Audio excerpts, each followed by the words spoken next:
Here at Delta College, and I teach in the business program, and you're going to be learning a lot about how to start a business. It's amazing how when I always ask students, what would you like to do? So many of you say, I'm going to be starting a business. And today's program is to help you start the business, or help you be more successful in your business, or help you decide you don't want to go into business. So the whole idea is to give you exposure to small businesses. And what I want to do is to begin today's program by introducing our superintendent and president here at Delta College, Dr. Raul Rodriguez.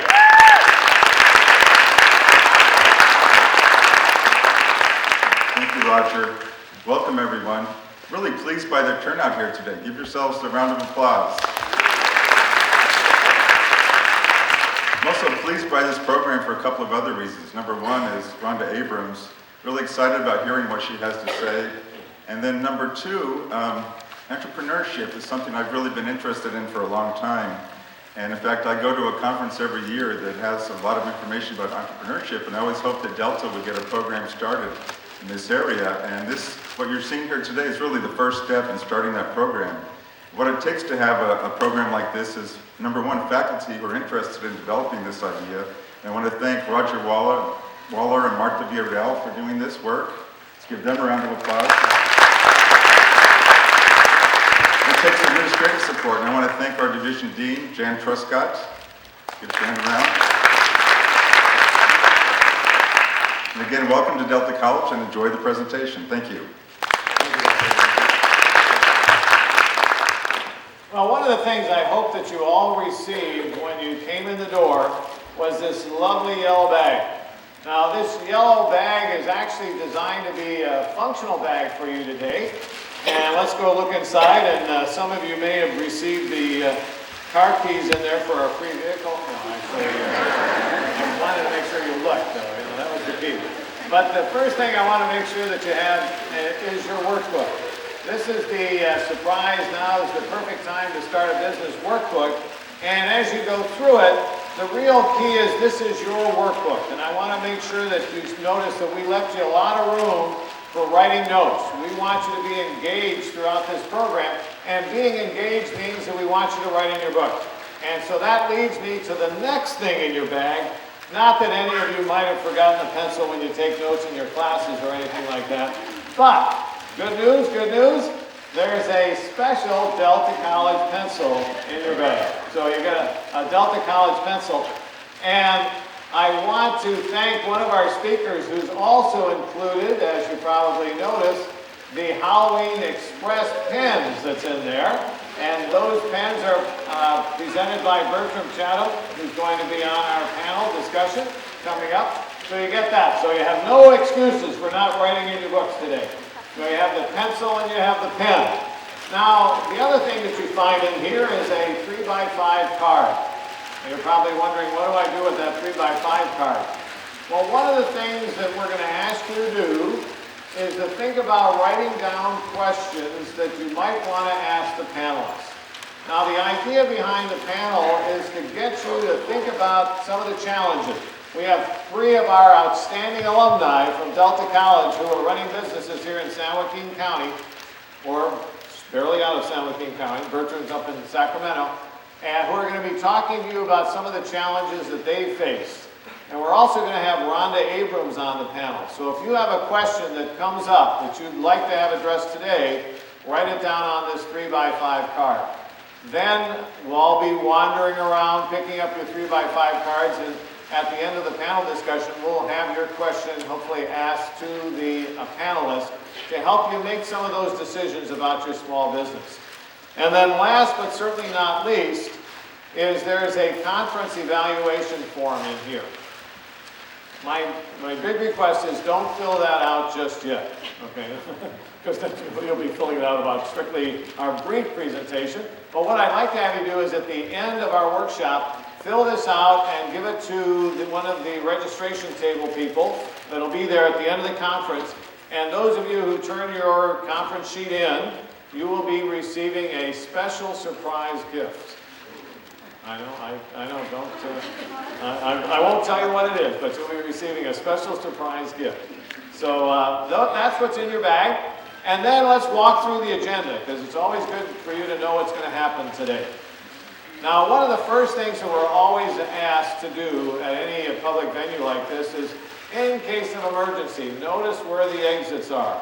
And we have the neat exit signs identified here, just so in case you want to know how to get out of here really rapidly, you'll know where there's an exit. So follow your exit sign. So that's one of my first administrative things that I have to do. Then there's another one.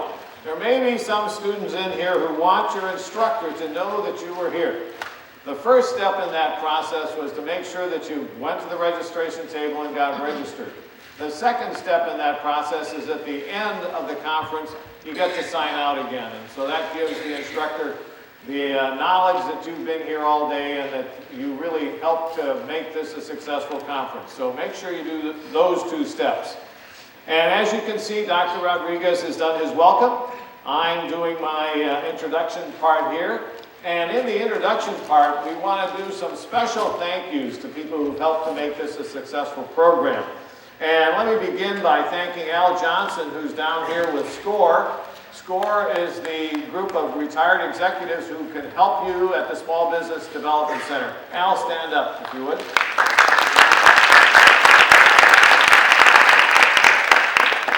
And then we have Mark Plavnik here, who is the Director of Economic Development at the University of Pacific.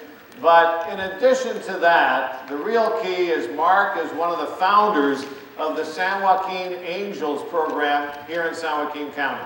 And if you're not familiar with that organization, they're really designed to help foster and give startup capital to small businesses here in our county. So Mark, if you'd stand up.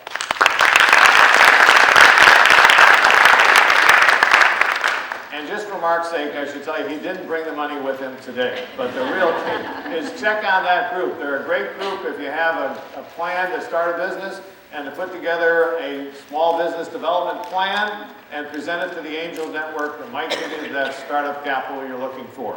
And then last, we have Perry Sloan here from the Federal Technology Center. And there's Perry, way in the back. Hey, Perry, Perry's in the back. And Perry and the Federal Technology Center, they're going to talk to you about how to get contracts with the federal government. So those of you who might be involved in a business that is seeking a contract with the federal government, Perry can help you walk through some of those steps and talk with you about that process. So I want to thank them and the many other people who really helped to make this conference a go today. Next, we're going to be having our main speaker, Rhonda Abrams, who's CEO at the Planning Shop, and you'll be meeting her in a few minutes. After Rhonda's presentation, we'll be having a panel discussion, and then comes up a very important time between 2:45 and 3:30. That's when we have cookies. No, actually, we will have cookies, actually, but we're going to have cookies in the Lock Lounge right over here, but it's also going to give you a chance to pick up some other brochures about programs, to meet with some of the gentlemen who are here to talk with you about small businesses and how they can assist you, including Jillian Murphy in the Small Business Development Center, the SCORE program, and some of the other programs that we've talked about. So that's going to give you a chance to network and meet with those gentlemen and to fill up your bag with even more brochures that can help to make you successful. And then at 3:30 to 4, we'll do a wrap-up, and we'll be presenting you with some additional resources that we hope that you'll find useful to you as you begin the process of starting your own business. And so now I'd like to continue our program, and to do that, I want to make sure that you give a big welcome, and I know I appreciate the applause for my welcome, and I want a bigger welcome for Martha Villarreal, Business Executive.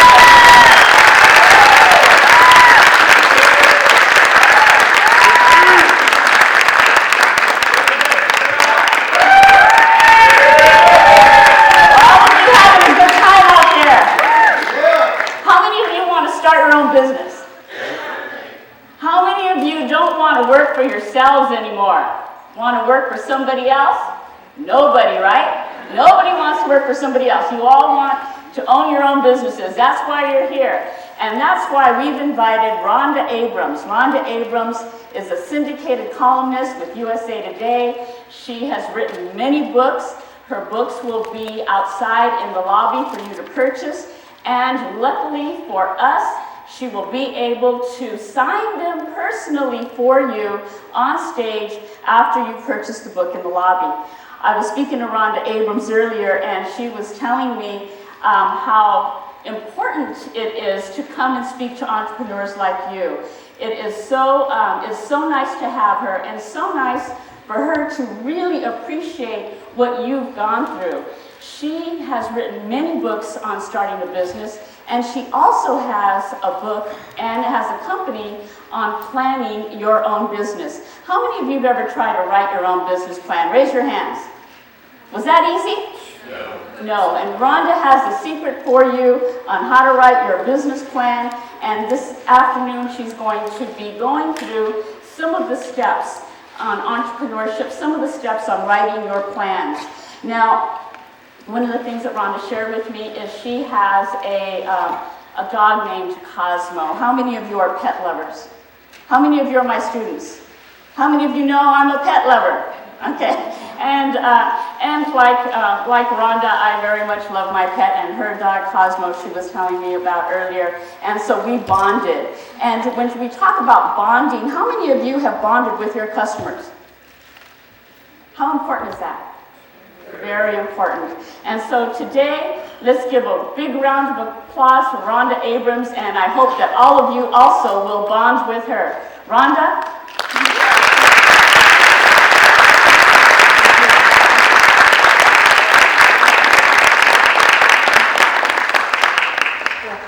Thank you, Martha. Let's see if we can get this over here. I'm going to get out behind here because you may not realize it, but I'm short. No one ever notices. Thanks very much for inviting me here to be in Stockton, San Joaquin Valley, and thank you all for coming. Thank you particularly Martha and all of those who've been involved with putting on this program and planning it. Roger Waller and Martha, and of course Jillian Murphy, who I've known for many, many years. Jillian, are you there? There you go, Jillian. She's Irish, you may know. Can you tell? So, and first of all, let me see, I wasn't here. How many of you are pet lovers? All right, we have bonded already, Martha, not to worry. I left my dog, Cosmo, at home in Palo Alto. Well, how many of you have been reading the news or watching the news, seeing things about the economy? Right? It's a pretty awful time right now in our economy. Those of us who've been around for a while, many of us think this is about the worst time. So let's talk about what a lousy time it is to start a business, right? Many of these things you certainly know, all of you know. Falling housing prices, happening in Stockton? One of the highest foreclosure rates in the United States, I understand. And so that's had major implications, I'm sure, for construction and for other industries. Stock market, how much percentage did the stock market drop in the last few months? Remember when we had the gas prices go up, creating problems? And of course, we've been have our money in a long war that's cost us over $1 trillion. Lots of problems, making it a tough time to start a business, right? What year was it with all of that happened? 1975. Consumer confidence was at the lowest it was prior to this year. Yet, so it's a pretty terrible time to start a business. But these two guys didn't think so. Anybody know who they are? Anybody? Come on. It's Paul Allen and a little guy named Bill Gates. They started in the time that's had the lowest consumer confidence since the Great Depression, other than right now, and with all of the same kinds of problems that we're facing right now. In fact, during the height of the Great Depression, in the 30s, worse than it is right now. Terrible time to start a business. Except two other guys didn't think so. Anybody recognize these guys? Hewlett and Packard. 1939, David Packard and William Hewlett decided to start a business. In fact, 16 of the 30 companies that make up the Dow Industrial Average started in a depression or a recession. More than half, and statistically, about 70% of the companies, because if you figure out the number of years that we've been in recession or depression, that number should be upside down. There should not be that many companies. So in fact, starting a business in a recession or depression actually may be an advantage. Shocking, isn't it?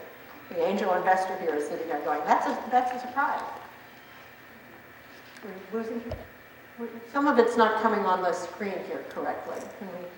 But here are some of the companies that are well known to you that have started in the times of low consumer confidence. And many of these are going to be household names to you. And some of it seems somewhat surprising because Whole Foods, not exactly your cheapest grocery store, right? It's a little more expensive at Whole Foods than Walmart for buying groceries. Odwalla, AOL, many different kinds of companies started at times of recessions and depressions. And I've been studying this for a while and taking a look at them and trying to see what are some of the things that have contributed to making it actually a better time to do this. But here is the company. What makes it a better reason to actually start at a time of an economic recession and depression? One word: disruption. When there is disruption, there's opportunity. And folks, there's a lot of disruption right now. When our society gets disrupted, there becomes openings in the market, openings in the competition that give you a chance to break through. First of all, let's talk about the kinds of disruption. There's disruption of competition. Now, one of Rhonda's rules is that in bad times, big companies get stupid. You can write it down. It is really true. You can put that on a test. In bad times, big companies get stupid. Audio. So let's talk about what happens when you're going to be competing against in a good time. In a bad time, what happens to competition is they get weaker, they get tired, they disappear. They also have less money to spend. I'm going to get this out of the way since I have it. Big companies cut back their marketing, their service, their products, and their attention.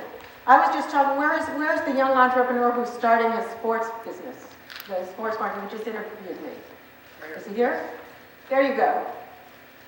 He is starting an internet sports television coverage to cover local San Joaquin County sports. Correct? What's your name? Rod Villagomez. Rod Villagomez. Remember him. He's going to be a successful entrepreneur. Stand up, Rod. There's one of your fellow entrepreneurs. But one of the reasons that he is able to start a business covering local sports is because the Sacramento television stations are cutting back on their local sports because of cutbacks, and Comcast is cutting back on their local sports. What happens there is that as your competitors get weaker or stupider or cheaper, and they all do, it creates opportunities for you to go in and seize on that. The other thing is that they stop giving as much attention to their customers. Many of us who have been serviced and have had dealings with companies may see that a lot of this kinds of service that we got before, we're not getting from them, especially from big companies. Small companies tend to be a little smarter about that, and that's why I like entrepreneurs. But as they cut back on their attention, customers start looking for alternatives. So remember this rule. In bad times, big companies get stupid. Now, most of you are young, and you probably haven't worked for large corporations yet. But let me tell you, for those of you who've ever worked for a large corporation, or if you ever do, you're going to find out that there's a funny thing that goes on.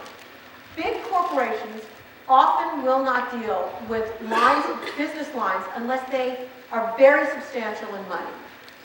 So it's not uncommon for a large company to say, I'm not going to deal with a line of business that isn't at least $250 million, or $100 million, or $50 million. Small businesses aren't that particular. So let me ask you, how many of you would be happy to have a business line, have a business that made $50 million? Go ahead and raise your hand.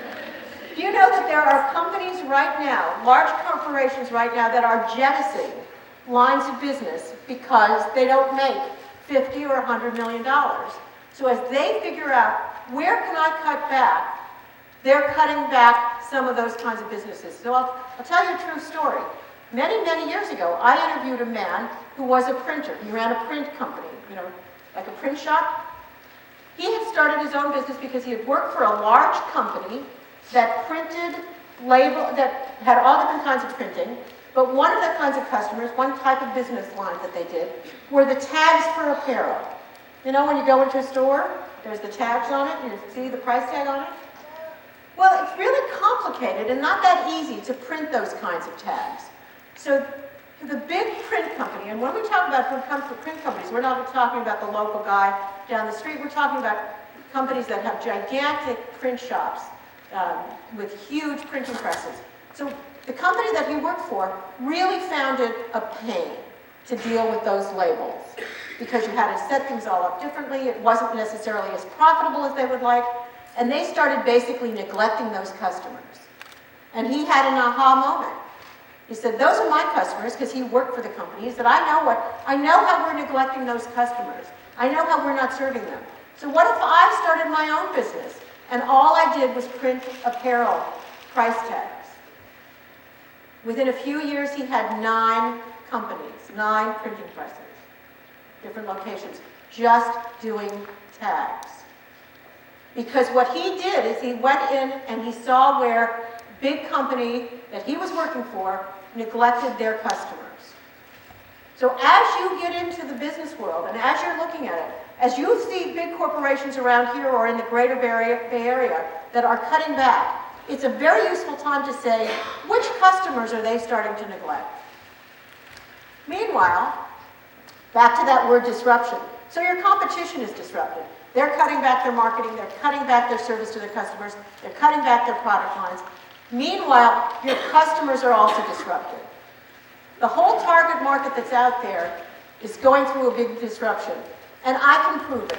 How many of you, raise your hands, because of this economy, are changing some of your spending habits? Almost everybody in this room. Keep your hands up for again. How many of you are doing it?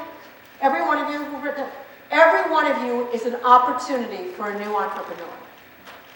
Because as you change your spending habits, that means you are less loyal to your current providers. You are looking around for new alternatives, cheaper alternatives, better alternatives. You are more receptive to new ideas. That makes it a great, fertile time to start a business. Because what really happens in good times is that customers get used to what they're doing, and they aren't as willing. If I had asked you 2 years ago how many of you are changing your spending habits, well, maybe some of you would raise your hand and would have said, I'm spending more. You wouldn't necessarily be looking that hard, because it's easy to stick with the same cell phone provider. It's easy to stick with the same internet company. It's easy to stick with the same cleaning service or whatever it is that you're doing. But when things get bad, you start looking for new answers. And as you look for new answers, you're more receptive. That's a great opportunity for you. That's a great opportunity for you. So the other reason that now is a wonderful time to start a business is because the other disruption is disruption in your own life. And that's probably as true in Stockton, California as anywhere in the United States. One of the biggest problems, one of the biggest hesitancies to starting your own business or to launching a new venture is what you have to give up. If I'm sitting here and I'm employed by IBM and I have a 6-figure salary and health care and nice vacation packages and a 401k and all of that is doing well, that's a lot to give up to start my own business. Or if I'm a young person and I'm coming out of college and there are recruiters on campus that are offering me great starting salaries with wonderful vacation bonuses and lots of great trips and health care and all of this issue, well, you know, that's a lot to give up to start your own business. But when the job isn't there, or you get laid off, or the package isn't that good to begin with, or you're going to have to start at minimum wage and work for a boss you really aren't going to like, then, you know, there isn't this thing called opportunity cost. It doesn't cost you as much. You don't have to give up as much to start a business. And that, by the way, is one of the reasons that many people start businesses. You know, people often ask me, I've been an entrepreneur now for probably as long as some of you have been born. Don't tell anybody that.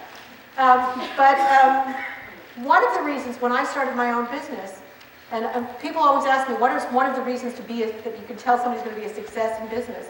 It's that I had never worked for a boss I liked, truthfully. And I thought, I don't want to go back for somebody like that. I was particularly unlucky, and I hope I'm a boss that people like now. But if you don't have much to give up, then it's easier to live your dream, to start something new. If somebody's going to hire him at the television station to cover sports, well, you're going to go do that probably rather than start your own business.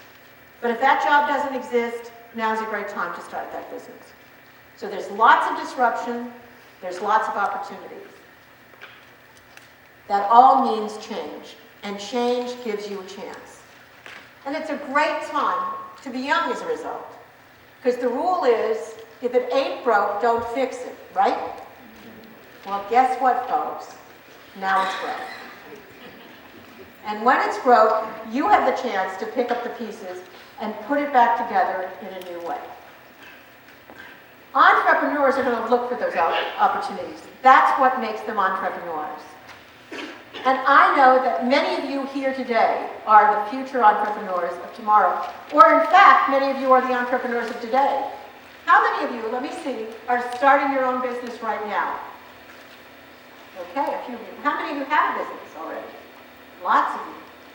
So I'm already dealing with a number of entrepreneurs. So as you start to think about being an entrepreneur, many of you may think, well, I don't have what it takes. But you have to look inside you.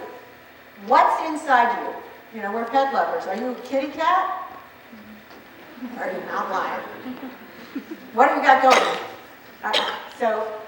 And that's a mountain lion. It looks pretty fierce out there. You have to look inside you and see what you've got inside yourself as you're thinking of launching this business. So let's talk about some success strategies. Given the fact, and it is a fact, it is absolutely a fact, that a bad economic climate can be a great time to start a business. What are some of the success strategies? And by the way, I just heard on the drive over here, last month, nearly 750,000 people lost their jobs. It was the highest, I think, ever since the Great Depression in terms of unemployment. That means this year, I can tell you, there will probably be more new businesses started than just about any year that I've been doing this. Because as people lose their jobs, they will be looking for opportunities and they will be looking for success. In fact, just this week, Google, how many of you heard of Google, right? Google announced a $100 million fund to invest in new entrepreneurs, saying that in this economy and in this environment, many, many very intelligent people with great ideas won't be able to get jobs. And they want to have a fund to invest in some of them because they know that now's a great time to start a business. They're putting their money where their mouth is. Now, for Google, $100 million may not be a lot of money, but it's still a lot of money. So if you're going to start your business now, or if you're going to grow your business if you already have one, what are some of the success strategies for working in this kind of economic environment? Because while the environment is good, you still have to be smart. And you have to work hard. So let's take a look at them. First, the number one way in this environment is to be cheaper. Here are some companies that started in down economies. And something that you're all very familiar with. How many said? Had a Tootsie Roll? Tootsie Roll started in a recession in the turn of the century, the turn of the 20th century. And it was a cheaper alternative to genuine chocolate. You never think about it, but it was cheaper than going in and buying chocolate. But where it really had its success was in the Great Depression. they had introduced a new revolutionary candy called the Tootsie Roll Pop. Tootsie Roll Pop. You love them, huh? I remember. You were not from the Great Depression. I'm back there when I know about the center. It's the hard candy on the outside, Yeah. the center. Yeah. I think most of us have had a Tootsie Roll Pop. Caramel on the inside. They're great. But you know what really helped them grow was the Great Depression, the evacuees, the people who were leaving the Dust Bowl, who were trying to make their way out west.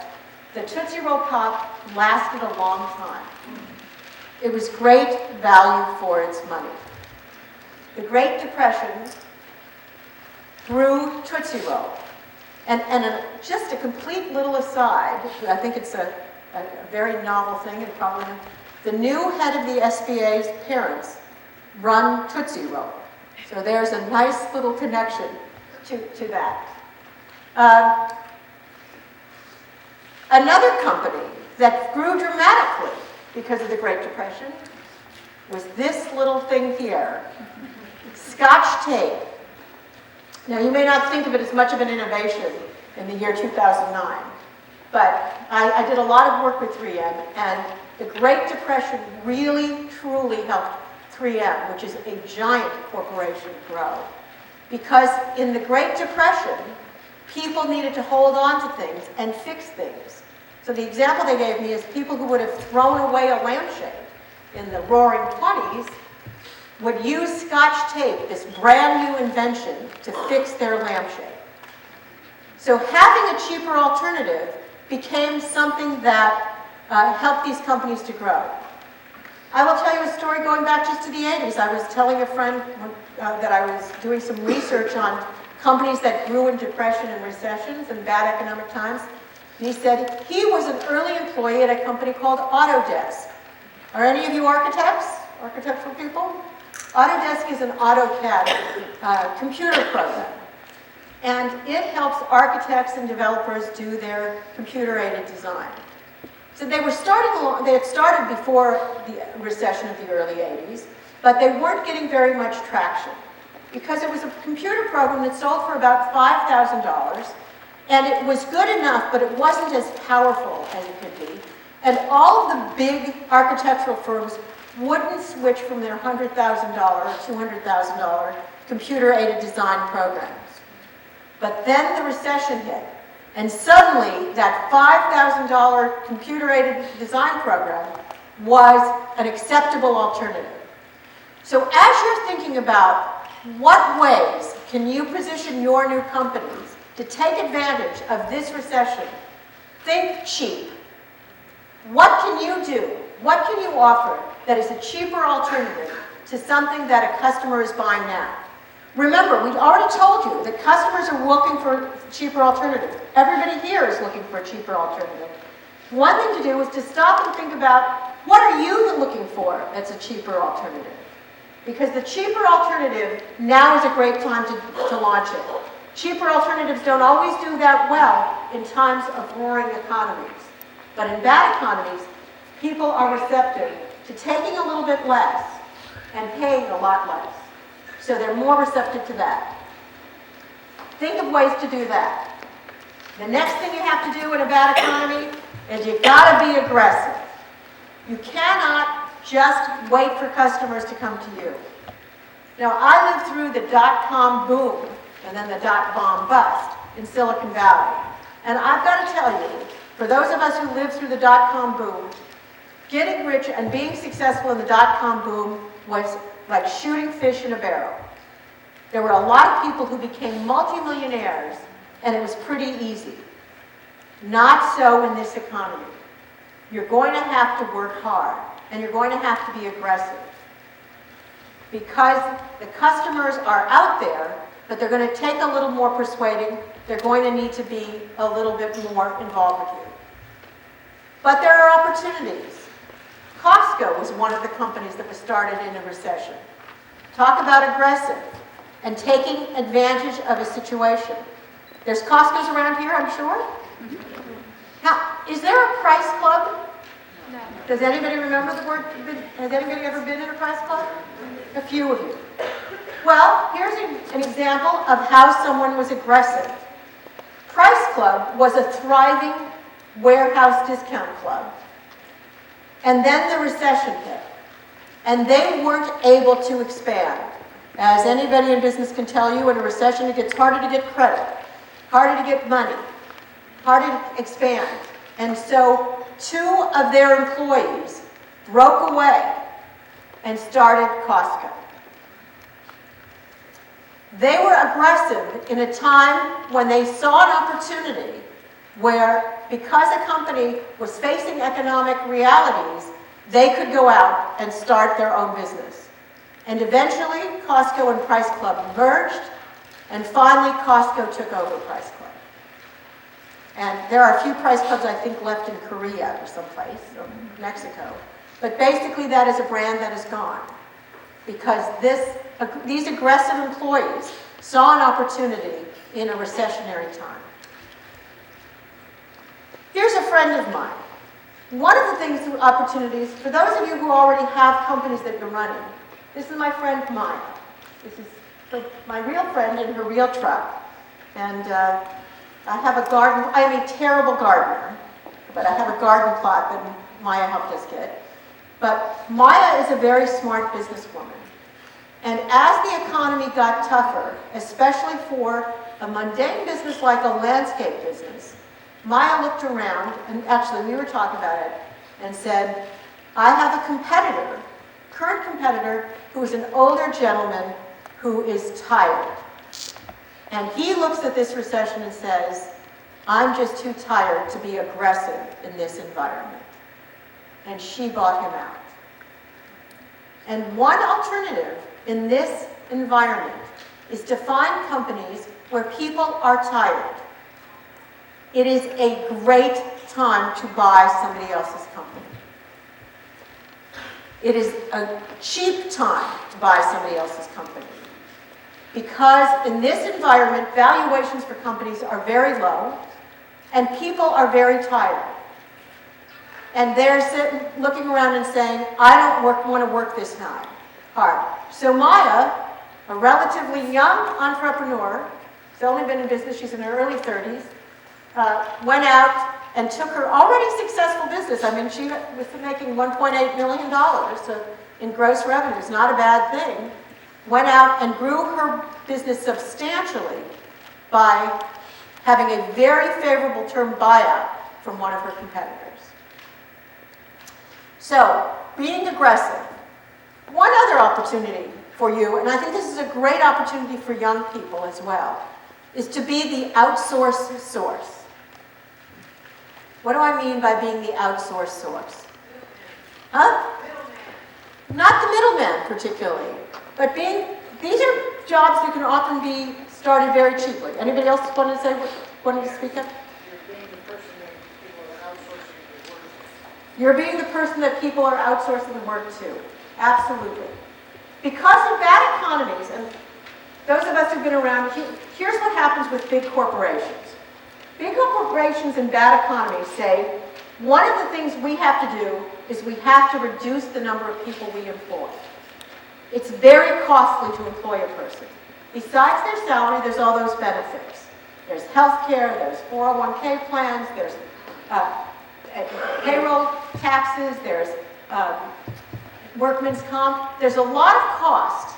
In fact, it's probably about 25% more than the cost of a salary to have an employee.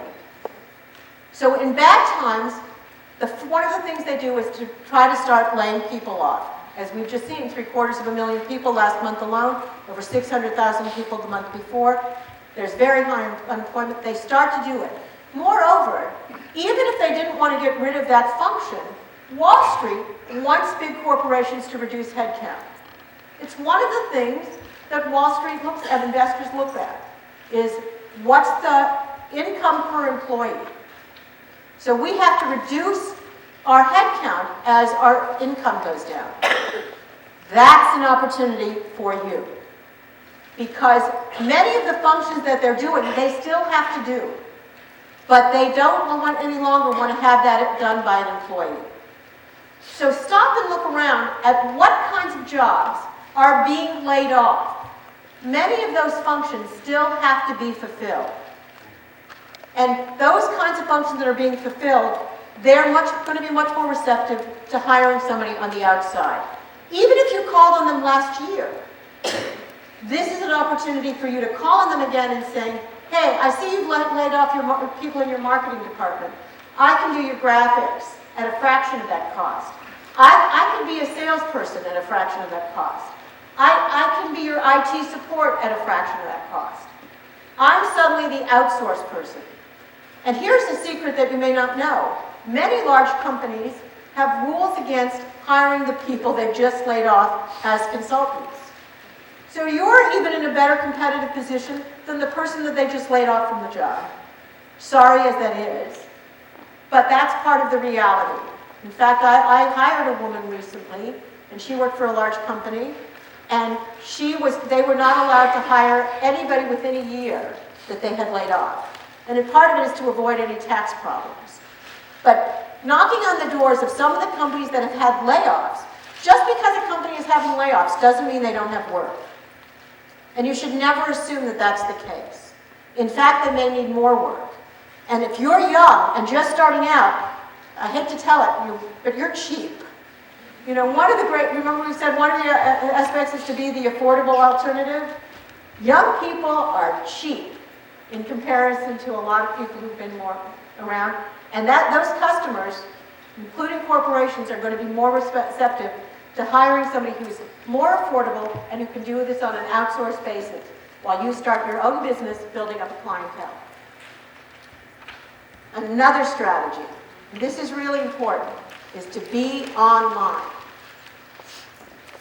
First of all, how many of you are on social networking sites? Anyone who's not? LinkedIn, Facebook, Twitter?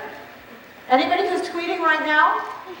You can tweet. I'm on Twitter. It's Rhonda Abrams, all one word. Feel free to tweet me as we're here or start following me.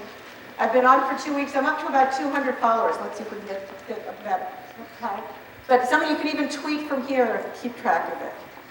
But there's lots of opportunities. These social networking sites are still somewhat in their infancies.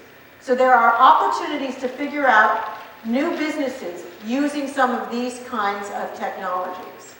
And you folks are in a perfect position to understand what those opportunities might be. I am not going to be as clever at figuring out the opportunities at a Twitter or a Facebook as some of the people in this room. And blogging, of course, now is old hat, right? Here's another thing I want you to think about, is putting your head in the clouds. How many of you have heard the term cloud computing? Anyone? All right, one guy. Cloud computing is a touchy-feely way to say having businesses that are based on the web, in the internet, or in the clouds, rather than on your desktop. So one of the major movements that's right now happening in business is to take tools, productivity tools, business functions, anything that was done on desktop functions, and move them to web-based programs. So that all you need is to have a computer and an internet access, and you can have access to all of those kinds of services. This is a big movement that's happening right now, and there's lots of opportunities. And one of the things that it makes for customers is these services are cheap. They are much cheaper than having these downloadable programs. So for instance, if I want to have Office products or a sales force, something to manage my sales team, I can buy a program like ACT and download it, and it costs me $1,500 to buy that program. And every year or two, I have to do an upgrade, which is hundreds of dollars. Well, now there's Salesforce, and Intuit's coming out with another one, and you pay as little as $9 a month to do the same thing. Well, look around. There are lots of opportunities if you see what's happening by switching from things that people now do on their desktop to having web-based. Now, of course, you have to have some technical skills, but there's an opportunity as you go digital. Here are some of the online services, for instance, that we use. We use vertical newsletters like Constant Contact, and we use Miami. Intuit's going to it. Google Docs. All of these different kinds of cloud-based programs are creating opportunity. And we're starting a business. We're going to have out, just to let you know, in the next few months, a book called Start Your Business Free, which we're debating whether we're going to actually give that book away free as well. Seriously, we may do it as an ebook and make it free. How many of you think that's the way to go? Yeah, yeah. How many of you think we should charge $180 to make it a textbook? No, no one. I've seen some of those textbooks you have to have for all that.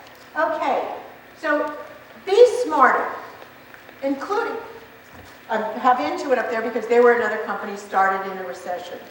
By innovating, you have an opportunity to break through. If you've got the next great idea, now is a great time. Now, it may be a little harder to raise some money. We have somebody from the Angel Investor Network here, and your terms may not be as much, but there is still money out there. I mentioned the Google $100 million fund, but there's lots of money still out there if you are truly innovative. Right here, this is something I've just decided to add. This is my next door neighbor's new product. Talking about innovation. This is the man who lives next door to me, and that's called a UFO. The company's called Visible Energy, and it's a new product that measures all of the energy use in your home. And so from your cell phone, you can be in Europe and make sure, watch how much energy your lights are using or your washer is using and adjust it from anywhere in the world. And he has just gotten funded for this and did it green technology. So it's coming up with green and socially responsible kinds of technologies, programs, social entrepreneurship. There's lots of opportunities. The other thing that's happening right now is that there are new platforms and new distribution and new channels. All of those give you opportunities for creating new businesses. So I just went online to find some of the top paid-for iPhone applications. Somebody is making money, believe it or not, from something called Pocket Guide. Anybody play with this? Anybody? It's the #2 top paid iPhone app. What you do is you get to be God and drop people off the island into the water and have volcanoes and do all this stuff and blow them up. There's an entrepreneur making money on this, folks. It doesn't have to be brilliant, or maybe it is brilliant. It's the #2 top paid iPhone app. But here are some of the different kinds of things. There's productivity, there's fitness, there's health. In fact, iPhone apps are exploding, and they're, I think, are fairly easy tools for developing iPhone apps if you are technological. You don't have to be technological, though, to come up with some great ideas in this environment. One of the things you need to be, besides being online, being aggressive, being cheaper, is you also have to be there. There is a rule. Back there. There is a rule, a long-standing rule, that what happens in bad economic times is that those companies that continue to market, that maintain their marketing, come out with a greater proportion of market share by the time the economy rebounds. So let me explain that again. In bad economic times, lots of big companies cut back their marketing. The companies that maintain their marketing come out with a greater proportion of the market share than those companies that cut back. Well, that makes some sense. But here's another way to think about it. Somebody said, I was talking about this to someone, and they said, think about it this way. Right now, market share is on sale. Market share is on sale. If you're going after customers, it's cheaper than ever to get customers. Remember what I said about those big companies cutting back? The #1 thing, the first thing, the absolute first thing that a company cuts when they get to an economic recession or any economic setback is they cut out their advertising. If you may have seen, newspapers are going under, magazines are going under, television shows are having trouble. The reason being is that advertisers, the first thing that companies do is they cut their advertising budget. It's the easiest thing. Before they cut employees, they cut their advertising. Well, when people aren't advertising and they're not marketing, that gives you a chance to swoop in and start getting some of those customers. And you can get them cheaper. You can buy ads cheaper than ever before. Now is a great time to, you can go in and get a deal because they have excess capacity. I write for USA Today, and we were looking at some, even in USA Today, you can see what they call remnant ads, which are the ads that they sell dirt cheap to people who are willing to take whatever's left. And those kinds of ads are still showing up with full-page ads, you can see in them. But let's say you're not going to advertise. You don't have a budget in which you're going to be advertising. You can still market on the cheap. Do lunch. Take your customers to lunch. Do a cheap email newsletter. I'm a big fan of email newsletters. There are a lot of these services that can do it. Call on people. Be consistent with your customers. For those of you who already have a business, let me make sure I leave you with one thing. Stay in touch with your customers. Your customers are getting nervous. They are looking for ways to cut back on their expenditures. You do not want to be the ones that they want to cut. You want to make sure that they feel like they cannot cut you. And you need to be responsive to their situation. If they're saying, I just can't afford you anymore, you have to be responsive to finding ways to keep them as your customer base. Now is a great time to be going on, knocking on doors, making calls. You're going to have to make more calls to get the customers, but there are more receptive customers, and you certainly have to stay in touch. Finally, I would really say this. I would leave you with one really important thing, and that's the most important thing to remain in this economic environment, and that's to be positive. Now, if you watch the news, or read the news, anybody still reading the news? I guess online you're reading the news, right? But particularly if you watch the news, it can be very depressing day after day. And I understand that the news in Stockton can be particularly difficult. Yes? Particularly difficult. So first of all, I'm going to make a suggestion. All right? I didn't come here to talk about diets, but I'm going to give you a diet. I'm going to call it the news diet. I've gone on a 15-minute-a-day news diet. You know, just enough news so that you know what's going on, you know what's happening, you can find out things that are important to your business, but not so much that you get discouraged, because there's no point in it. There's no point in getting discouraged. It's not helpful. So sure, keep watching, you know, the television news and reading newspapers, especially USA Today. But you know, it doesn't always have to be at the hard news. Let's try to stick to the economic news. Let's try to stick to about 15 minutes, and then switch to March Madness. There's a lot to watch in the news, right? Who's going to win? UConn or North Carolina? And Stanford going all the way for women? Anybody care? Come on. They're in the Final Four, folks. I live down the street from them, so we're rooting for them. And for those of you who don't care for basketball, baseball is opening day Tuesday for the Giants, and some of you A's. And for those of you who really don't care about any sports, there's always Jennifer Aniston and Brad and Angelina.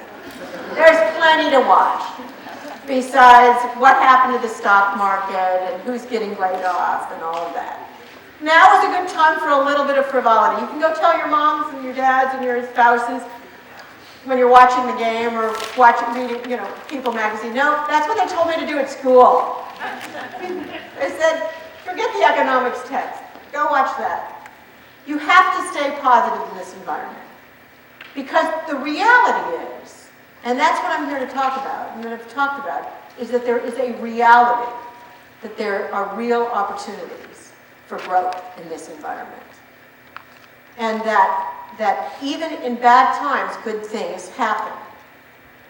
I've sort of come up with this analogy for what we're going through, and that's a forest fire. Right now, it feels like we're in the midst of a forest fire. There's a lot of destruction.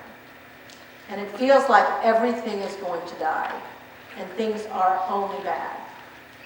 But forest fires also serve their purpose, and they clean out the old growth, making room, folks, for the new growth. And the people in this room are the new growth. You are the new growth.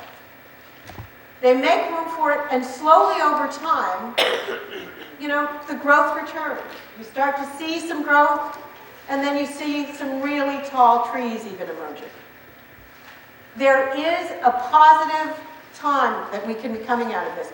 I can guarantee you, I will guarantee you, that right now, there is the next great company being born. That right now, in this year, in 2009, there will be a company that will be started that will be a $100 million company or a $1 billion company or a $10 billion company. I would place a bet on it. I'll bet you, and we'll come back 10 years from now, and I will win that bet.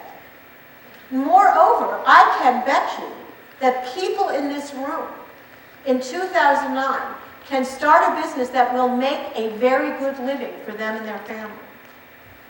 That will do better for them than necessarily going out and getting that minimum wage job. No, I'm not saying to not take the job, because you got to eat. But don't put your dreams on hold while you're cleaning those tables and bussing those tables. There are opportunities out there. But just as with the forest fire, you have to be the new growth that starts the next big tree, or at least the solid little bush. And so what I leave you with is be the seed. Be the seed of the next tall tree. Be the seed of what's going to grow next out there. Take your dreams, take your hopes, take your ideas, take your hard work, take the energy that you have and the willingness to sacrifice that you have, and build the company that you want. Build your first company. Let me also say this to young people. You have the greatest opportunity because you can start more than one company in your lifetime. You can start many. You have the opportunity to take a company and learn at this time. I often say, you know, especially when I speak to students, and they say, what is the number one thing that a successful entrepreneur needs to learn? And that is to redefine failure. Failure is just a learning experience. You have the opportunity in this environment to go out and create the next big company, or the next small company, or your first company. But whatever that is, now, surprisingly enough, is actually a great time to be an entrepreneur. Thank you very much.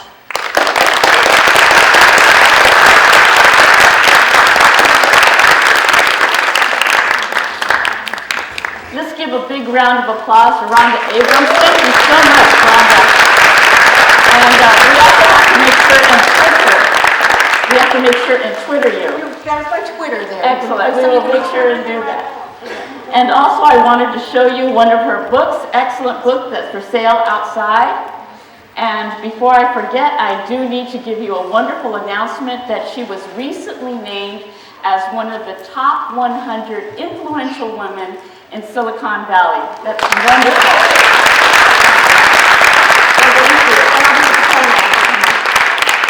Now, I'd also like to introduce two business students here at Delta College to young entrepreneurs, and part of this program is sponsored through the Young Entrepreneurs Project. I would like to introduce Gabriel DeAnda and Justin Stevenson. Come on out, guys. Hey everyone, how you guys doing? Hope everyone enjoyed that last speaker. It was a really good speaker. All right, and just to let you know, we're going to have a few more speakers come up on the panel here, and it's going to be really interesting stuff, so we hope you had some good questions to ask. We both come here to Delta College, and we're business students, and all this information was really helpful to us, and I hope it's all helpful to all of you, okay? We're gonna have a little game here, and let's just get everyone excited. Let me hear this side of the room cheer. Ready, set, go! Let's test that side. Ready? Over here. 1, 2, 3. Okay, they just totally beat you. So I know they have more people over there, but let me try one more time over here. Ready? 1, 2, 3. Go!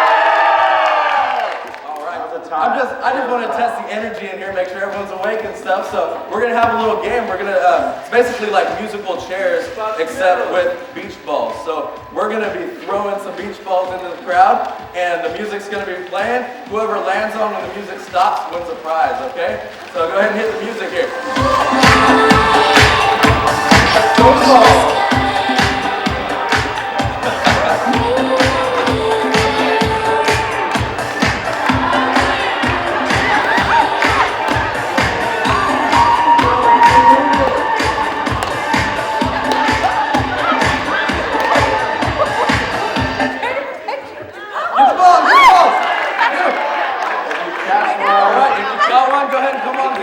We have some prizes over here for you.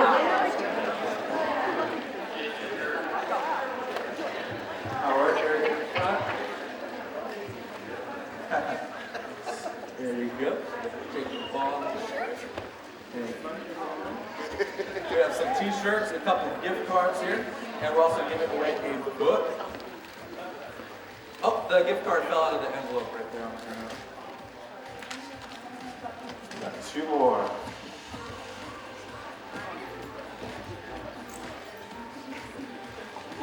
Yeah. All right, we're going to be back a little bit later for round 2, and we have some more prizes, including one of Rhonda Abrams' books. So make sure you're back for the second round, all right? What do you think? How about a round of applause?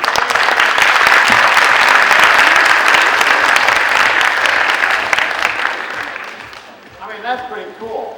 You know, I mean, you guys were great with baseballs. You know, you must be ready to go to a Dodger baseball game coming up here real soon. But now what I want to do is to make sure that now's the time. Hopefully you've been making notes in your workbooks. And, you know, I was certainly listening in backstage to what Rhonda was talking about, and I think it's really some great advice to make sure that you stay close with your customers right now, which is really one of the key things. And if you have other questions for Rhonda or as the presentations go on up front, make sure that you fill out your 3x5 card. We have some students who are going to be on the side of the room to collect the cards. They're going to come up to Martha or me, and then we can provide the questions to the next person I'd like to introduce. She is the director of the Small Business Development Center here at Delta College.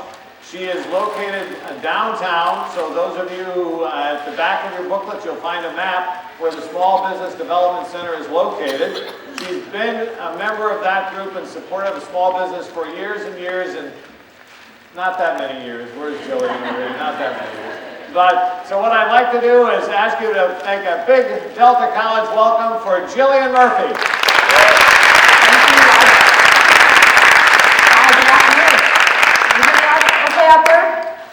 I want to say thank you to all of you for being here. This is a fabulous group. Rhonda, you're always great. There you are, down there, excuse me.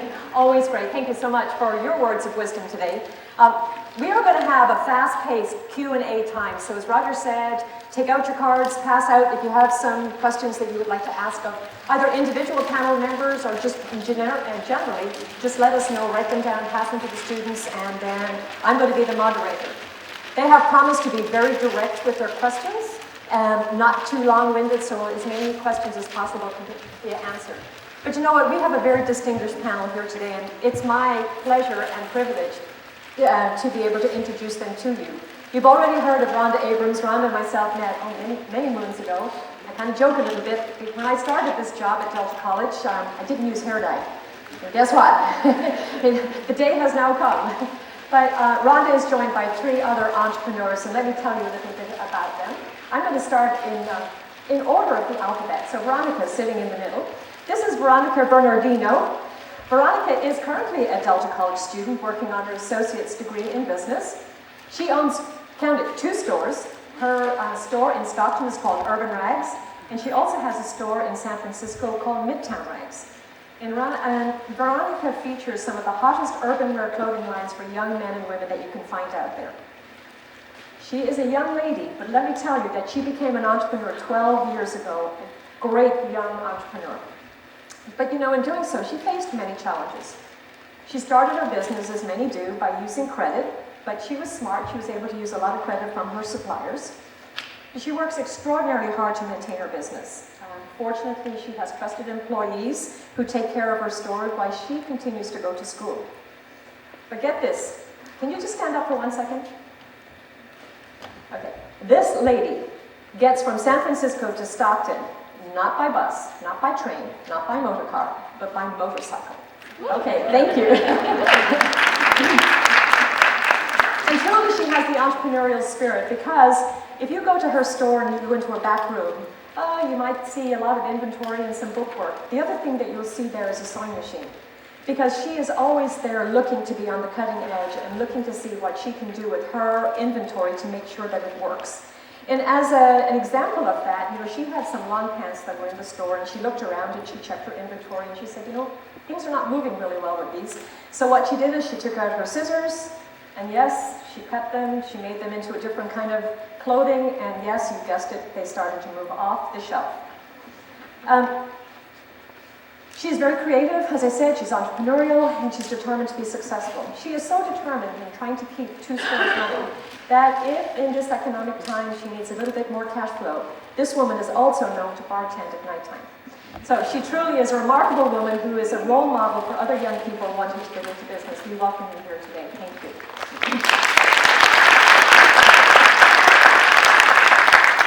And Bertram J. Chatham sitting right here beside Rhonda. You know, 2 years ago, Bertram Chatham decided to return to San Joaquin Delta College following a 31-year absence. He missed us. After completing his formal education at Sonoma State Universities in the 70s, Bertram worked locally in the field of youth and human services management, including stints as the executive director of the Boys and Girls Club, Campfire Boys and Girls, and the Emergency Food Bank. In 1989, he joined the University of the Pacific and was the director of the Anderson Y, which later became the Center for Community Involvement. In 2003, he left Pacific to buy the Halloween Express Stores franchise for Northern California. You know those stores, you know that the temporary stores are open in September and close the day after Halloween? This is the man. And if you ever hang at my house in Halloween, you'll know that I am one of your good customers. This is his 7th year that he's celebrating operating Halloween stores, primarily in Sacramento, but he has been doing this for a long time. So the seasonal nature of this business allows him to have some downtime. So therefore, in the spring, he takes advantage of that and takes business classes here at Delta. Since returning to Delta, he's earned his small business, basic business, and merchandising certificates, and is well on his way toward earning the retail and international business certificates. This is why I speak fast. And Bertram is proudly married, has a 20-year-old daughter, and the apple of his eye right now is a 7-month-old grandson, actually. Yeah, thank you. And then Donna Johnson sitting right here to my left. You know, few businesses can truly surpass the longevity of Snell's pre-kindergarten school. Stella Snell, not Donna, and you'll know why in a minute, started the school in 1907. She had a program based on movement and music of Friedrich Froebel's model of early education. Friedrich, by the way, was the German scholar known as the father of kindergarten. Her school is licensed for 90 children at any one time, and she has a staff of 17 people. In 2008, Snell's was voted the best of San Joaquin. Congratulations for that. In the 1970s, when attending college, Donna Johnson began working as an assistant teacher in the part-time programs at Snell's Pre-Kindergarten School, Central Methodist Kindergarten, and other local preschools. In the 80s, while employed as Snell's director, Donna helped start many programs, including a separate afternoon program, a 3-year-old program, and responding to the needs of 2 parent working families, she added a full-day program. In 1991, she purchased Snell's from then-owner Mary Robinson. And so it has a distinguished longevity in Stockton, and so you are actually the 3rd owner of that business. Pardon me? All women. All women. And she has continued to maintain innovative programs answering the challenges for children in the 21st century. Donna has a huge pedigree that I won't go into right now, but she has been either the founder, the director, the president of so many organizations that are focused on youth and on children on pre and kindergarten. So if you want to ever know anything, besides taking classes here at Delta College from Vivian Harper and her cohorts, if you want to know anything about childcare, you need to talk to Donna. But what I will tell you is that she has a published book, and it's called Little Red Leaf, and it's about a movement, music, and a dramatization story, and it also has a music CD associated with it. So we have amazing panels, so that is really popular with us today.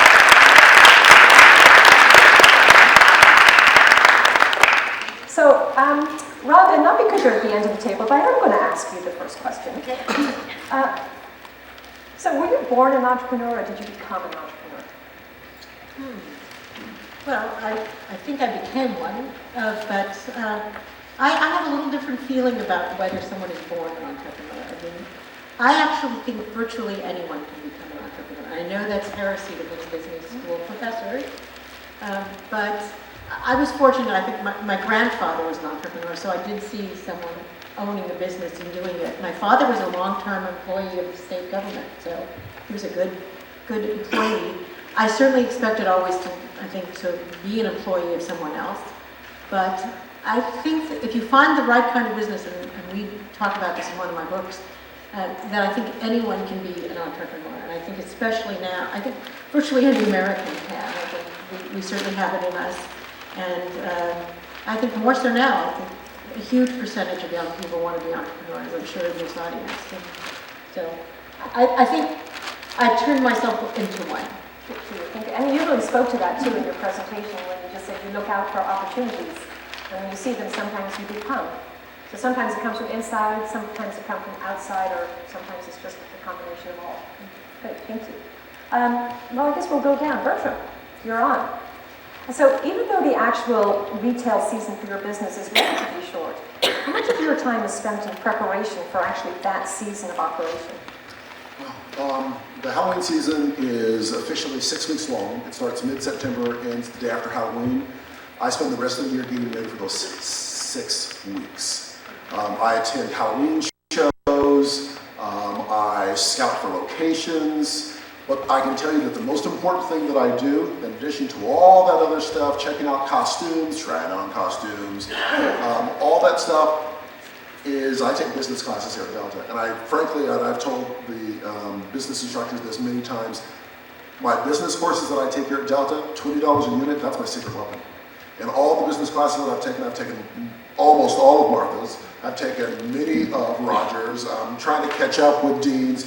I have never, in any of my time of taking any of those courses, professional selling, retail, management, supervision, I've never seen any one of my competitors in one of those classes. That gives me a huge edge. Good. Lovely. Thank you very much. Veronica, how do you, because you were in this kind of business, excuse the pun, but how do you stay on the cutting edge with regards to inventory in your stores?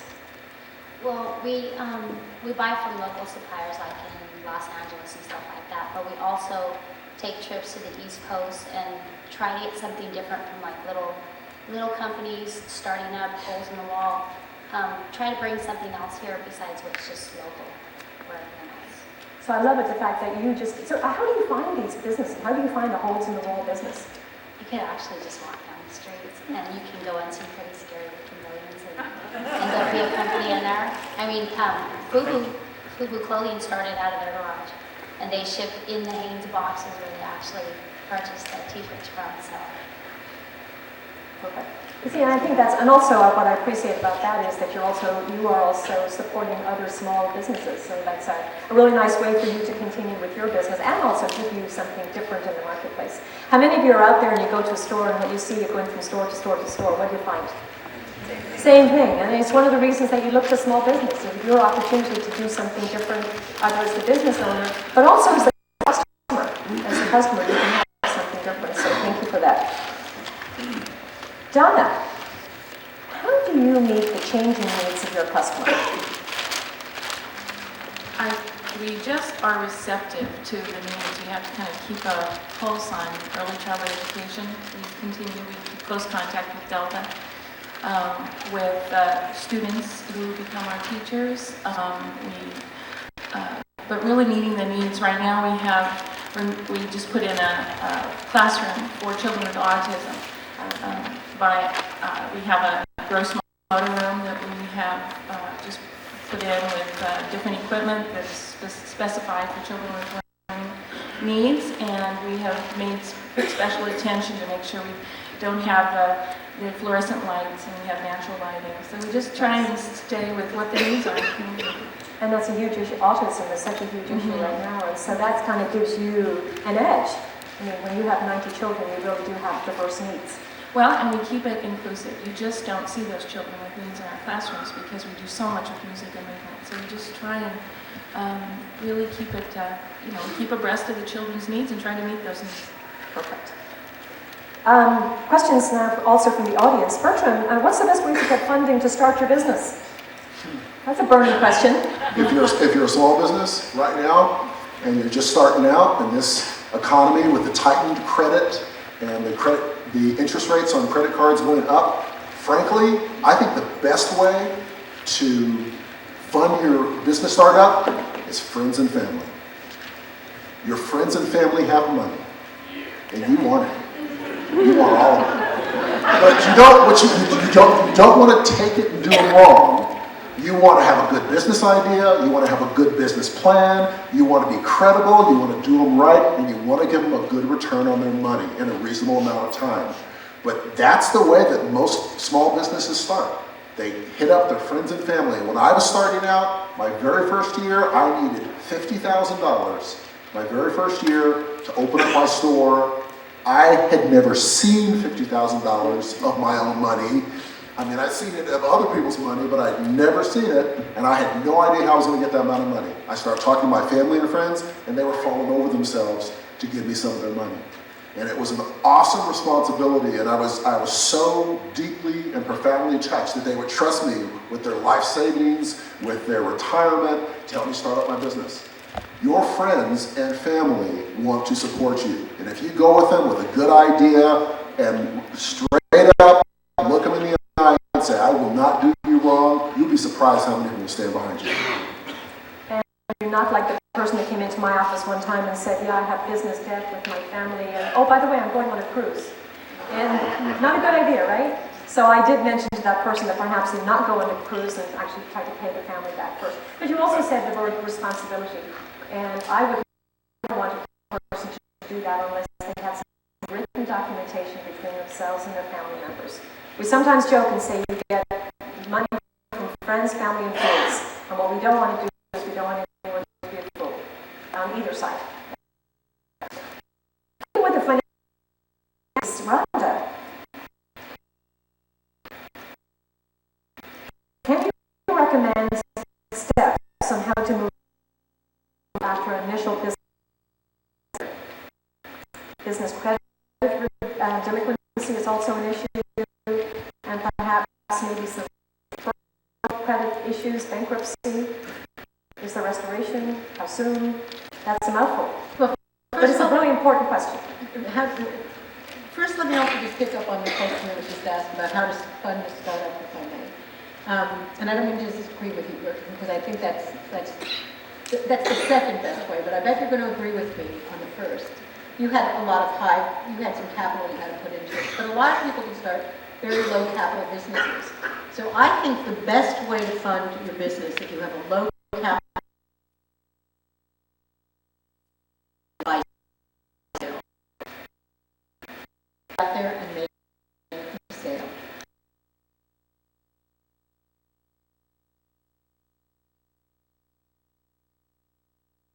You know, I think many people are afraid to go out there and make a sale until they have everything perfect. But in fact, when I started my company, the first thing I did was, I spent, a few dollars on a postcard to mail to prospects and started making calls, and I finally got a customer that helped fund my business. And so never be afraid to go out and make a sale. And yes, maybe one day you want to start a restaurant, but you can start by being a personal chef and knocking on some doors first to see if you can cook, stepping back as well. So you don't have to start with the $50,000 idea, which is going to take it and then go to the friends and family. Where were you 7 years ago? So, but coming back from a failure, there's a couple of different kinds of failure. I mean, in fact, and I want to say one thing right here. There's a statistic that many people will always say to you, which is that 50% of all new businesses fail. Let me be very clear about that. That is not true. 50% of new businesses close within the first 5 years, but they don't fail. They are still able to pay their bills. So what many people call a failure is actually that they learned that that business wasn't really going to work, or that business wasn't suited for them, or it was too much energy and time for the return on it. So there's different ways to look at the word failure. You know, coming back from bankruptcy, and I'm just not up to date on the bankruptcy laws on how to do it, but I think Bertram may be right here as well. I think the way to come back from it is to find a low-cost startup way and start selling your way out of your problems if you can, and building up your income, and being very frugal, and as you do this kind of it. And I have had a business that closed. I mean, I had to close a business after the dot-com bust. Fortunately, I was able to, go back to something. I got into publishing as a result of it. But it's very hard to close a business, and fortunately, I did not have a lot of debt. I had angel investors, but I had employees, and it's very difficult to do. And what you do is you have to retrench, take a look at it, and say, what are the assets that I do have? What are the things that I can make out of this? And what are the new directions that I can do? And I was fortunate in having some new directions. But I think the thing to do is to recognize, I've had venture capitalists say to me, they will never invest in an entrepreneur who has not failed in at least one business, because they want them to have learned something on somebody else's nickel first, to learn those first things. So I think the first thing to think about failure is to redefine it. Thank you for that. And what I would encourage you, any of you who are dealing with those issues, you can always talk to us at the Small Business Development Center and to SCORE, the Service Corps of Retired Executives. And our job is to help you figure out what is realistic. What, if you can borrow, what is realistic. And there are some new alternative programs going to happen in San Joaquin County, so keep checking in with us. You have all of our information, because maybe there's some good news down the road. So thank you for that. Donna, is having passion and enthusiasm enough to be successful in business? It's certainly a great thing to have, but you have to have a business sense. You have to have knowledge of boy, did I learn on the job, because I don't have a background in payroll and all the expectations and the business part of it. I have the passion. So no, you have to really look at a big picture and be able to look at all the parts that you have to meet. Veronica, someone wants to know, what is the most fun that you have at your business? What's the best part of it for you? I think the most fun would be with the customers. You have certain customers that are just a lot of fun, regardless if business is good or not. Because you do get a personal relationship with them. So if you have repeat customers, if they're buying or not, sometimes it's just nice for them to show up. And you just talk to them, sometimes we have lunch. I think that's, so I think that's the best part. Maybe can I just extend that question then? What is the benefit of a repeat customer? A repeat customer? Steady customers are always nice. And if they're repeat customers, they usually bring people with them. And one of the things they say in marketing, it's always less expensive of both your time and your money to sell to someone who's already proven that he or she is willing and able to buy from you. So keeping track of your customers is incredibly expensive.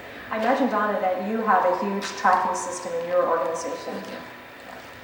And that we send out lots of postcards and brochures and phone calls. Of course, we deal with children, and they're the most precious possessions of parents, and so we have to really be in contact with them, constant contact with people. But yeah, it's mostly by word of mouth too. Good for you. Oh, you have a great brand as well. Bertram, so I'm going to challenge you on the classes you're taking right now. Someone in the audience wants to know how to take a business international. How to take a business international? Yeah, how to go international with your business. Wow. Oh, I would say that you've got a couple of opportunities here. The internet automatically makes anyone able to have an international business. The internet is global. But just because you have the ability to go international doesn't mean that you should. There are many cultures, there are many barriers to have an international business that takes a lot of education to understand. There are tariffs, there are restrictions on international trade. Since 9/11, there are security issues. There are some things that you cannot sell internationally.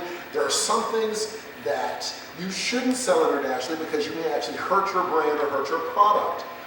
Some of our product would not work in very conservative cultures. In my business, the hottest trend in Halloween is sexy female costumes. And those costumes in certain traditional countries might start wars. Because they have in stores. So when you decide that you may want to exploit or develop international markets, either to grow your business or as your primary source of your business, be careful. You may even want to consider going to the places where you're considering selling. Learning a little about the customs, learning a little bit about the business culture. In my business, the next big market is England.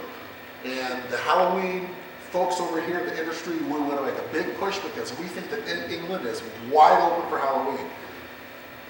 So we go there and we're checking the market and we're talking to people and we're seeing whether or not it's viable. We're planning to open up a store there in the next 5 years as a test store. So there's all kinds of things you should do, but the first place for research and for understanding is your laptop. So education is key to all of this. Absolutely. Education is key. And in fact, it's really interesting because England doesn't have a history of celebrating Halloween. No, they don't. Whereas its next door neighbor, I wonder where that could be, where I'm from. Ireland, yes. We grew up with Halloween, so it's not new to us at all, but interestingly enough, it's new to England. So, well, the other interesting thing is that Mexico's a market because of, what's the holiday, that the Day of the Dead? How do you say it in Spanish? Dia de Muertos. One more time? Dia de Muertos. Okay, and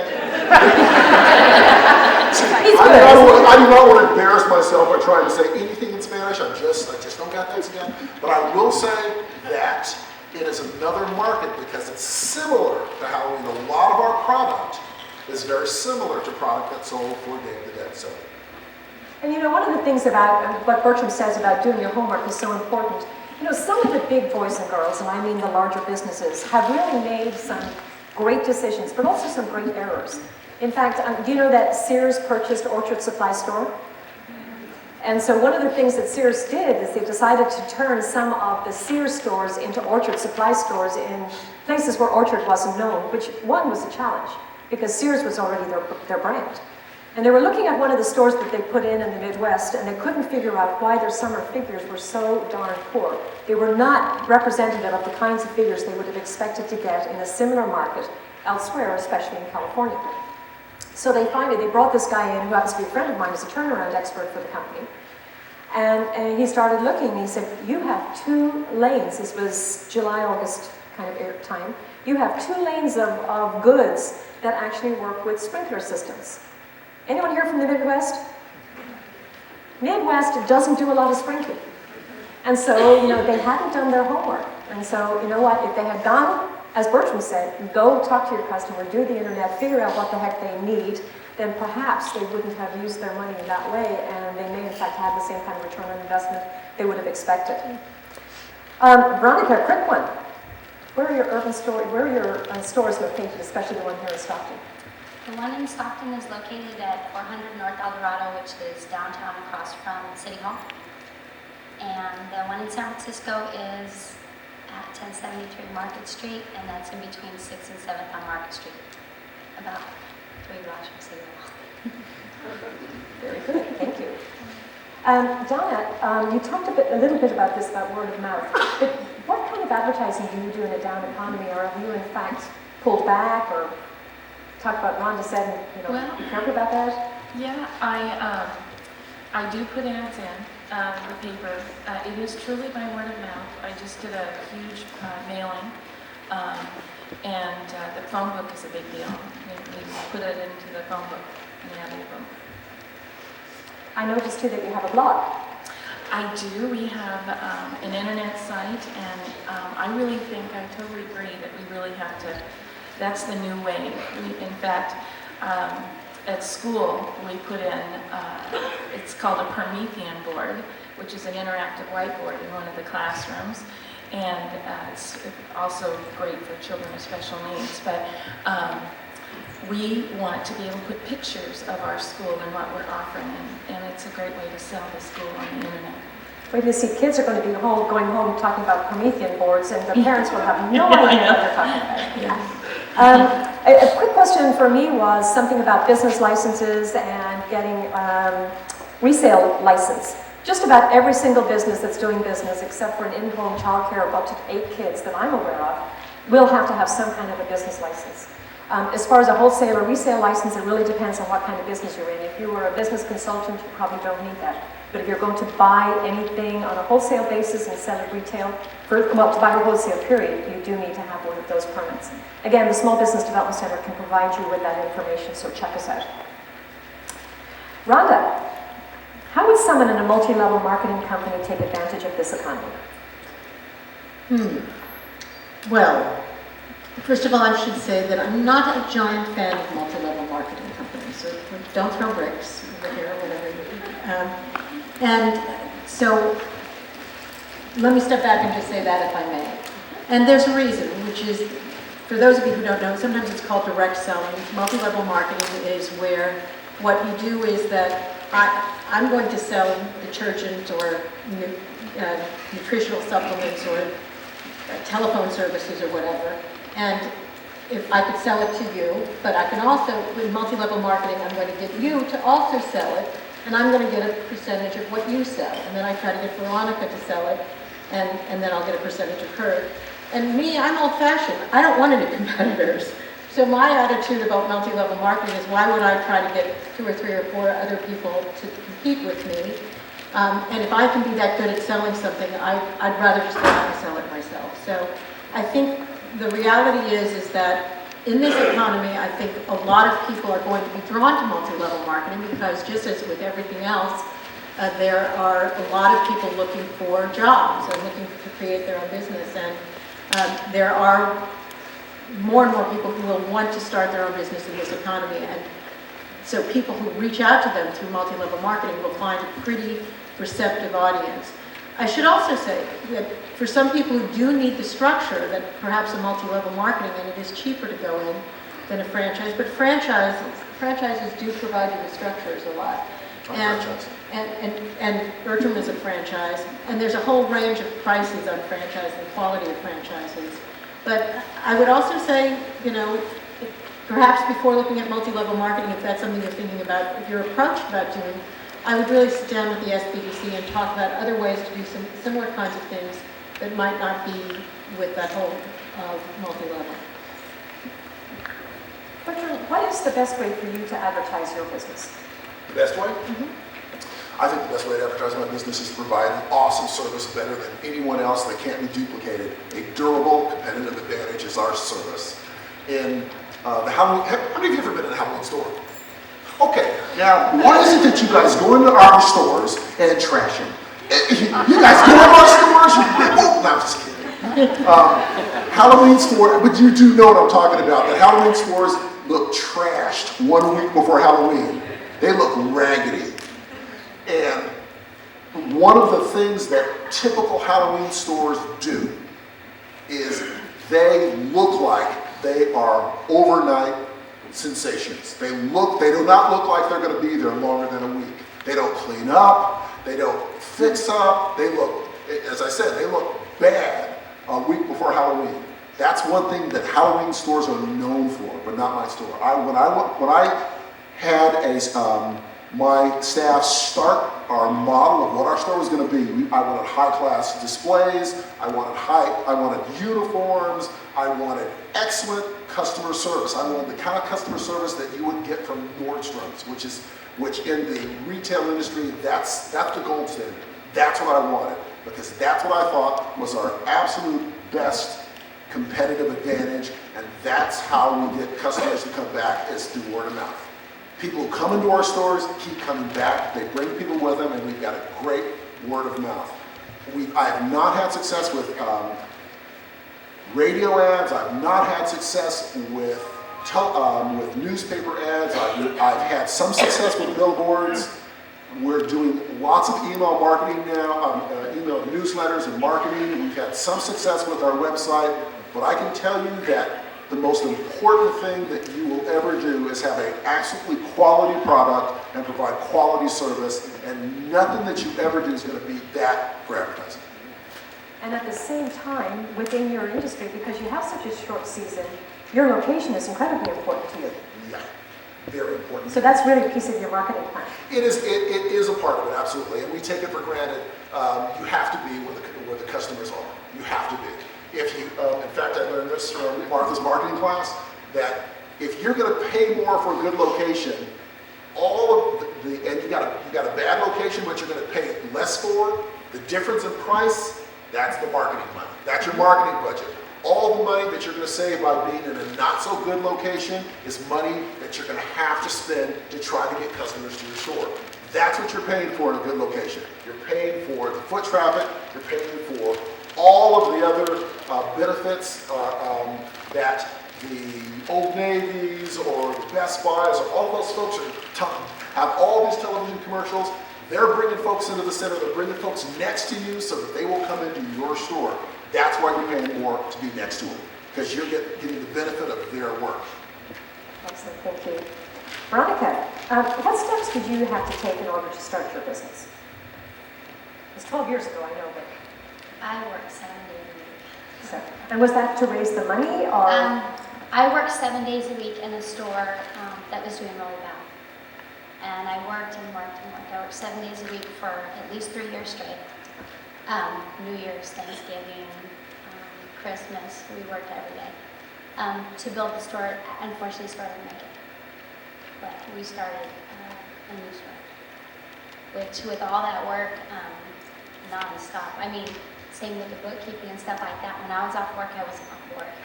I was doing paperwork, and I had like a certain cutoff time where I can get enough sleep so I could wake up the next day and start again. So it was just a lot of work, and not going out, not spending money, not fixing my cars when they broke. I mean, everything was into the business. But I think that's a huge key reason that entrepreneurs are successful, is when they're so wholeheartedly persistent in what they do. And yet at the same time, you do need to know every now and again when to close the door and kind of get refreshed yourself. But obviously you look great, and I think you've done a good job with that. Do you have that question down there? You answer it. Okay. Please. Veronica, for any of you who are interested in opening up a store, this is what it's going to be like. Retail is hard. Retail is a lot harder than it looks when you're on the other side buying stuff. I didn't know that 7 years ago. I may have thought twice, and it wasn't until I got into this so deep that I couldn't get out that I realized, oh, this is harder than it looks. So, hats off to you for doing this. Darren says it's right. You also have to take care of yourself. You've got to give yourself a break or you'll burn yourself out. And that will reflect on how you treat your customers and your staff. But I would also say it's hard, and I totally salute you, and I do the same thing.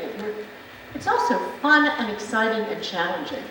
I mean, you're creating something from nothing, and you're making your own living, you're supporting yourself, you're eventually going to support some other people, and there's nothing that's more wonderful than creating a job for someone else besides yourself. So it's incredibly hard work, it's incredibly long hours, it's incredibly frustrating, and it's incredibly rewarding at the same time. So some people, when they want to get into their own business, think that basically, it's going to be golf 3 times a week and early to bed, and someone else is going to open up the door. It's not the way it is, right? You're always the owner. In fact, who should be the best employee of your business? Exactly. And you think of yourself as the employee too, because sometimes I think when people think of themselves as the owner, they forget maybe that the garbage has to be emptied. And if it needs to be emptied, who gets to do it, right? Business owns you too. The business owns you. That's exactly it. Donna, do you think there should be more business classes in K-12? Getting people to maybe think about some of these things? Oh, I certainly do. That's a good question. I think it is real life, and it goes back to helping these little guys understand what, where money goes, and to have, also for work ethic. It's, money earned, that they have an opportunity to, even with teachers in the classroom, can make what they do, or what they're going to have the child do anyway, but they could earn certain things in the classroom. So absolutely, I think, yeah, I totally agree. I'm going to ask this of all of the panel members. Aside from the business or businesses that you are owning and operating right now, if money wasn't an object, what business would you start today? And you can answer as if any of you have an idea, just go for it. Well, I think of a business idea about every 20 minutes. So. That's true for many entrepreneurs, is that you have more ideas than you can act on. If money was no object, I would actually have a seed fund to invest in new businesses, because there are so many good ideas and so many great entrepreneurs that that's what I want to do, is to invest in other companies. You know what, Mark Popnik over here would be glad to have you join his Angels group. I would do that. Just give me the money and then I'll join. Anyone else? That's easy for me. I would have a summer camp up in the mountains for inner city kids. That's my background. That's what I'd love to do. If money were no object, that's what I would do. They can come for free. I would continue the education of I just right now have preschoolers, but I think I would have it go all the way through to work more individually with the children. I like that. So maybe, would you consider franchising what you have? I would. Yeah, I would. Smaller cities, they don't have what big cities have. Because I think that's the clue for us here in Stockton, getting that kind of variety. So good for you for doing that. Sticking with the hometown, we appreciate that very much. And I'm going to ask this to everybody too. My parents want me to start a business. Should I start a business because they want me to do that?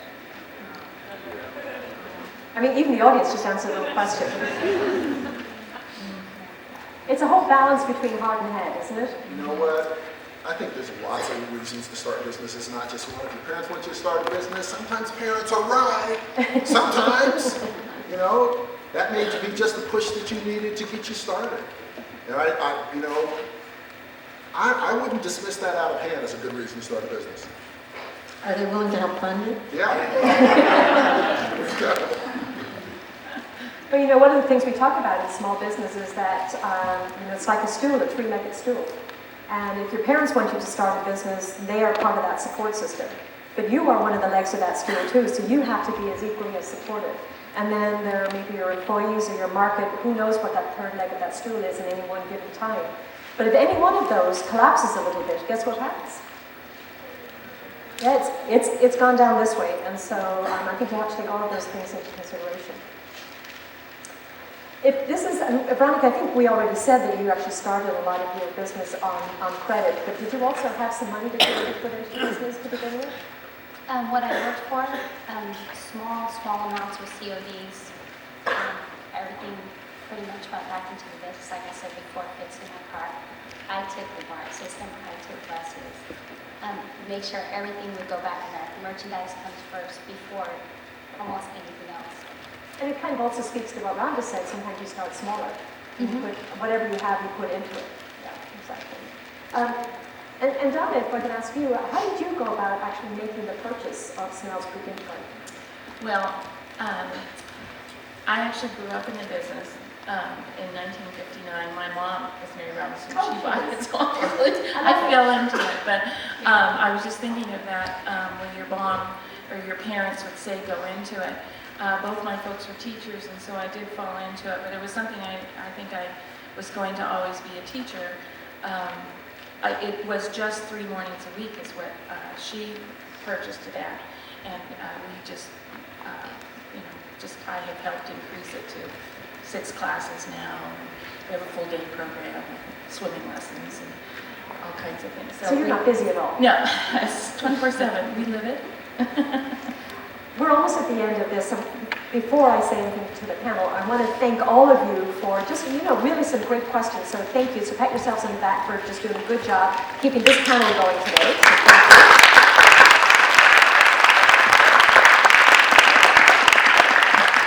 So parting with 15 words of wisdom for our audience out there on entrepreneurship or starting a business.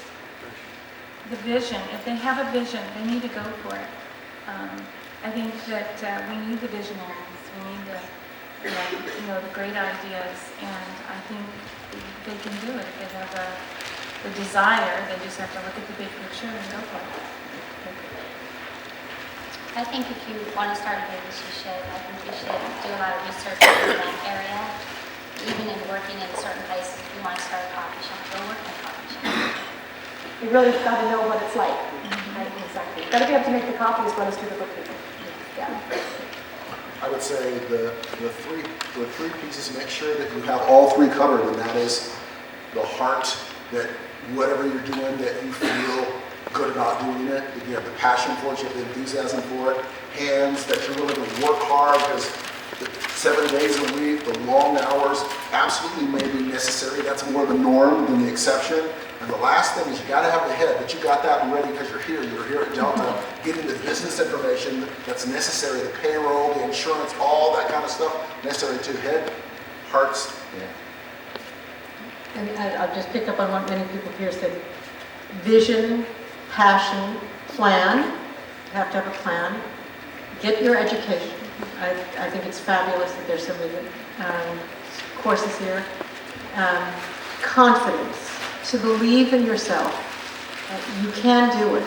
And many people do not believe that they can ever be a successful entrepreneur. And you would be surprised that you can do this and you can succeed. And nothing feels better than knowing that you can create a job for yourself and ideally for others.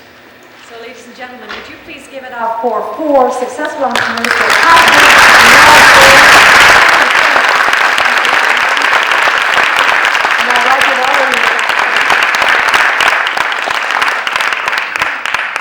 I hope you've gotten some very good ideas and gotten inspired to really think about starting that business.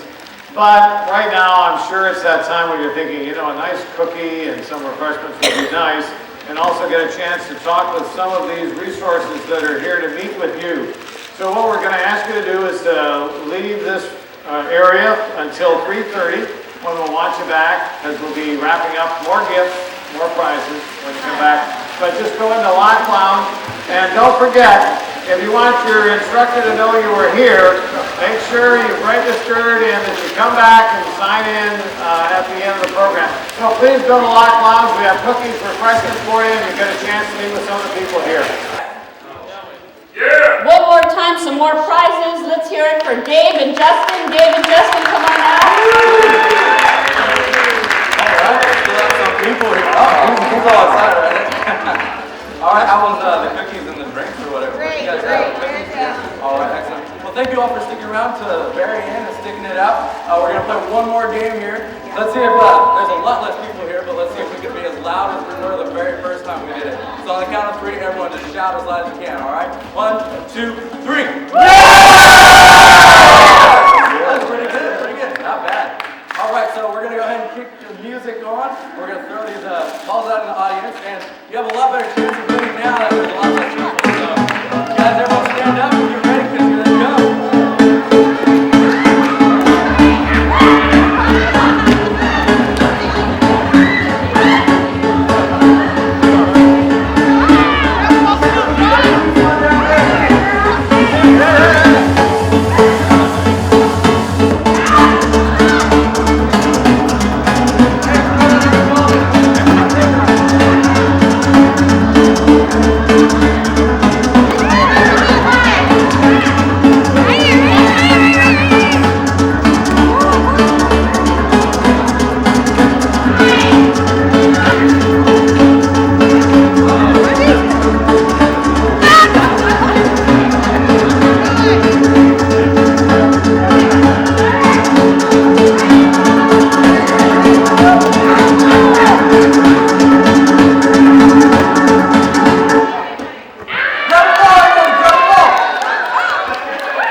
iTunes or iTunes or T-shirt?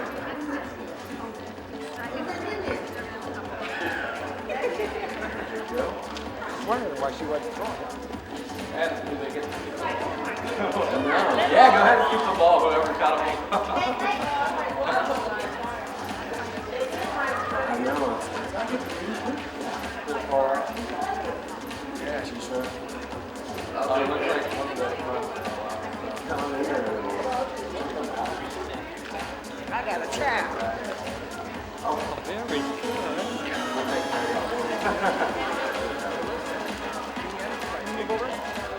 Envelope? Figure it out real quick.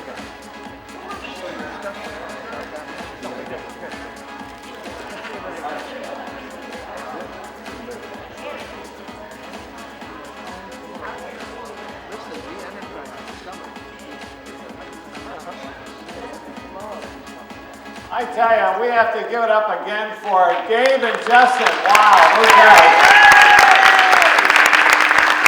Fantastic. Well, we're coming to the end of the road, end of the journey for today, but it's really probably the start of the journey for many of you. So what we want to do is we want to go through and cover some of the various resources that are available to you. But the first thing that I want to do is to certainly reinforce a couple of websites that we want you to go to that aren't listed in your program. Now, as we indicated, this is the website for Rhonda Abrams. It's theplanningshop.com, and it can give you a little bit more details, and I think one of the great things about what it does is Rhonda gives you some updated pieces of advice on a regular basis, so you're not going to lose the connection. You're going to continue to gain some ideas from Rhonda about running and making that small business successful and making it into a big business. Second place that I want to take you to is it's Snell's P-R-E-K, Free Kindergarten, and that is Donna Johnson's website. And so some of you may have been interested to see what Donna does with her website. This is her website up there, and again, the web address is Snell's PREK.com. So you can just think of Snell's Pre-Kindergarten, PREK.com. And so you can visit that and again see how Donna's doing, and who knows, maybe direct some business to Donna as well. And then the last website that I'm going to take you to right now, and I really have to apologize to Bertram. Bertram looked at the program, he said, wow, what a nice looking program. He said, unfortunately, it says Halloween spirit stores, and those are his competition. Scratch that out. Oh man, was this embarrassing or what? So he's Halloween Express, as you can tell from your pens that you have in your packets.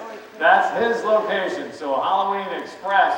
And here's their website up there, and the web address is, I have to work on mine, it's something HalloweenEX.com. So that'll take you to the website for Halloween Express. And he really is encouraging you certainly to go up during the Halloween season, but check it out. Again, you see 3 enthusiastic entrepreneurs, add in Rhonda's enthusiasm, and you had a lot of energy on stage. And now what I'm going to do is I'd like to ask my co-members to come up here. And where are Martha and Jillian? Oh, they're over here on the side.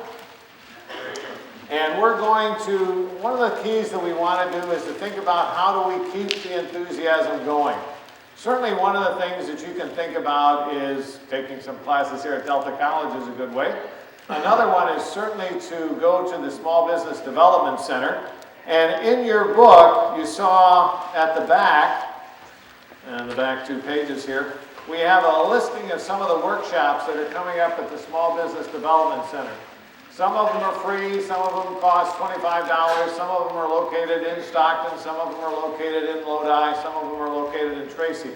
So you get an idea that they're located throughout the area. And so this is just a list that takes you through May 28th. And these are just the programs that run starting tomorrow through May 28th. But it gives you an idea of the resource that's available to you on a continuing basis throughout the year. So visit their website and you'll find a lot more of their workshops being listed. And then you have a little map, and you can get an idea where you can find the Small Business Development Center in Jillian. So if you can stop by, and you also have the office for SCORE at that location, and so you can stop by and see Al, and check with the SCORE office as well. And now you can start to think about some of these things. On the back page, I wanted to bring Jillian up here because some of you are going to be wearing a t-shirt that says "Yep" on it. And you're going to start to have to explain to people why do you have a t-shirt that says "Yep" on it. And Jillian's going to tell you a little bit about this program and why she's very excited about it. Okay, thank you, Roger. First of all, what I want to say is, please, join me right now, because you may not get a chance again, to say a huge thank you to Martha and Roger, because the business division is so strong because of the faculty you have in this college.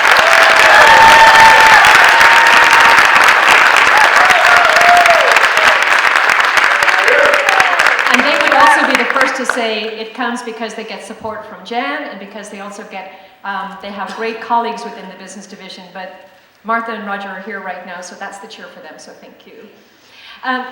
And the other thing I want to say is that SCORE, the Service Corps of Retired Executives, is actually not located in our office. We're just fortunate enough to have someone who volunteers for 2 locations, and that's Al Johnson that's sitting right there. But SCORE is very close to our office. It's just basically across the road. So if you can find us, you can find SCORE. Just wanted to let you know that. But they're in the Waterfront Warehouse, and the phone number is 209-946-6293, and also you can find them on the web. And the Young Entrepreneurs Program, or the Young Entrepreneurs Project, we are so excited about this. In fact, it's one of the programs right now that's being funded at the state of California, but throughout the state at community colleges, a number of us have embraced this whole idea of youth entrepreneurship. And it's not that any of us that have become more gray-haired are not still youthful, but youth entrepreneurship really is through age 26. Anybody can come to the Small Business Development Center and get assistance. We want you all to know that. But there is a special emphasis right now on youth entrepreneurship, because we know that that is a genuine career ladder. But what we also heard today is that you just don't pop into your business without doing your research, getting your education. And that's part of the reason that this is sponsored with the Business Division and the Small Business Development Center, because get your education, be researching your business at the same time, and then when you're ready to start, you really and truly are ready, because you've got the best opportunity for success. And I want to answer one question that I didn't ask, or didn't deal with earlier. Someone asked about websites. And I know that you can take a lot of different classes here on campus dealing with some websites, but also we have them at the Small Business Development Center. We'll teach you to do your own website. You pay for that workshop. But at the end of that workshop, as long as you've come and seen us twice beforehand, you will have a live, up and running website with five pages that with your own domain name, you can actually maintain for about $7 a month. It's pretty remarkable. So there are lots of ways to do things. And remember, Rhonda said do it cheaply. This may be a good starter website. It may be ideal for some businesses, and some businesses want to become more detailed. But anyway, just want to let you know that there are some inexpensive things out there. So Roger and Martha, I want to thank you for the opportunity of working with you. It's always a blast. And all those you guys who did the balls and everything, that's fantastic. Jan, thank you for your support. And it's back at you, Roger. Thank you. Okay. All right. That's yep.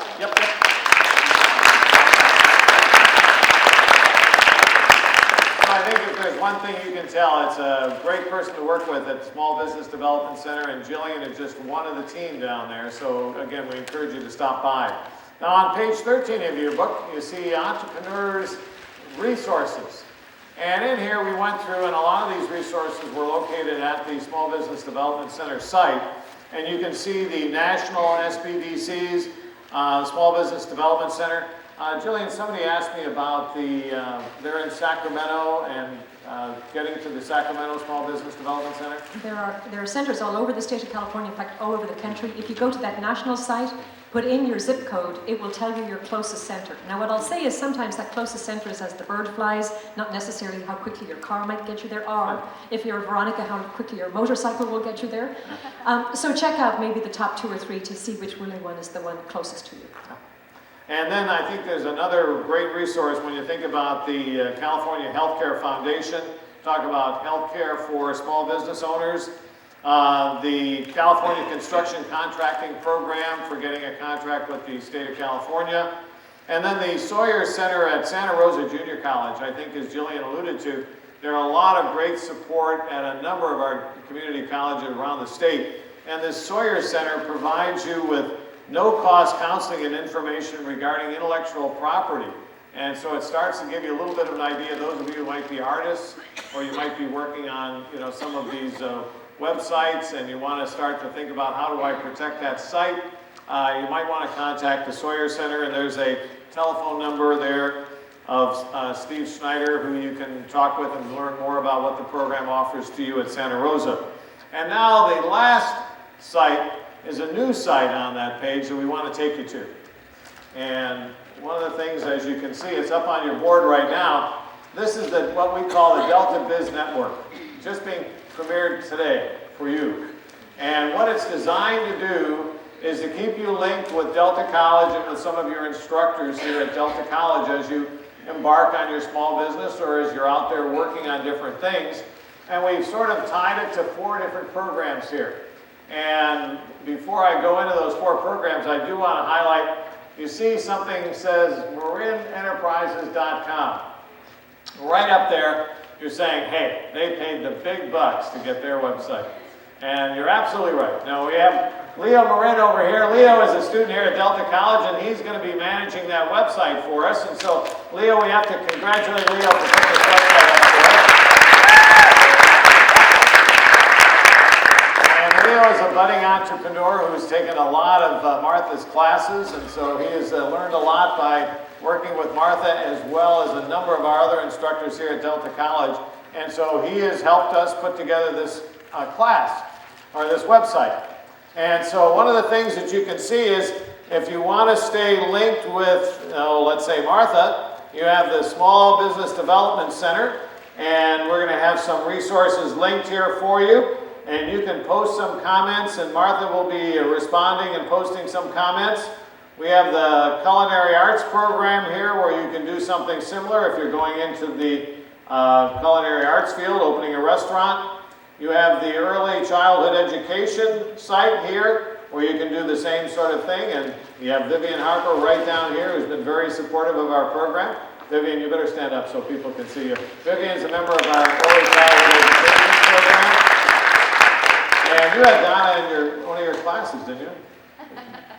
Is that right? Are you taking no claim for that? No claim for that. No, she didn't. So she denies any responsibility for Donna. She's on her own. Okay, all right. And then we have the horticulture program, and that's with Mike Toscano. And we want to thank Mike and the horticulture students for our lovely flowers here in the front. And the whole idea is, how do you then go to this site? Well, you see the web address, and you can go to our home site here, and just go to login. And then you can register, and you can do postings at that site, and you can have others go to that site and talk about the programs that you're involved in, and maybe work together on solving problems, or work with us as we can continue to monitor that site. Too many times we lose track of our students when they leave Delta College, and we're looking at ways that we can stay linked with you so that we can provide you with additional support, and you can provide us with a great resource out in our community. As you know, one of the key words in our college is community. And so our goal is to be very involved in San Joaquin County and working as a resource for helping small businesses and businesses grow here in our county. So it's very important for us. So you're that community, so stay connected with us using this program.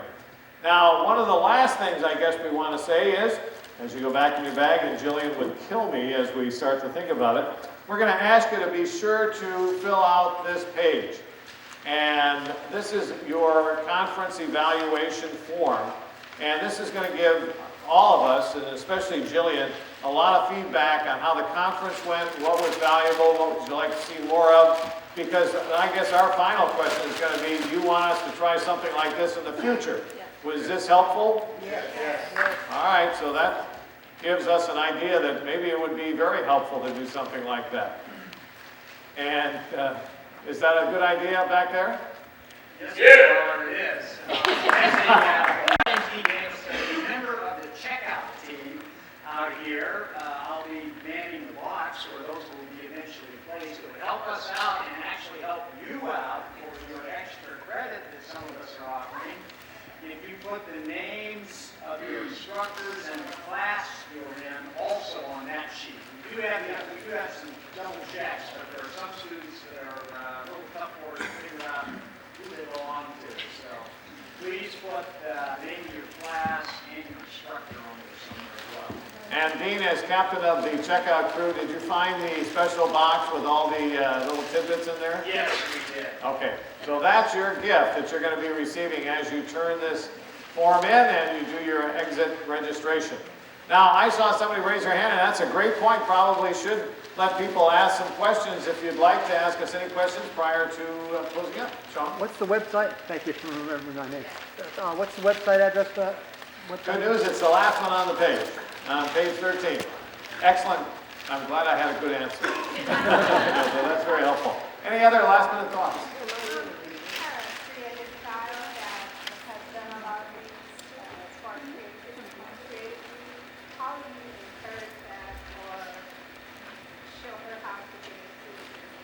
In the business field? You know, that's the YEP program. How old is the person? 11? What, Jillian, what's the age range for YEP? It's from 14, but if you're 11, you just come on down. I want to talk to an 11-year-old. I think that'd be great. And the YEP program is what's listed on the back. So contact YEP at the back, and it's really designed for youth entrepreneurs.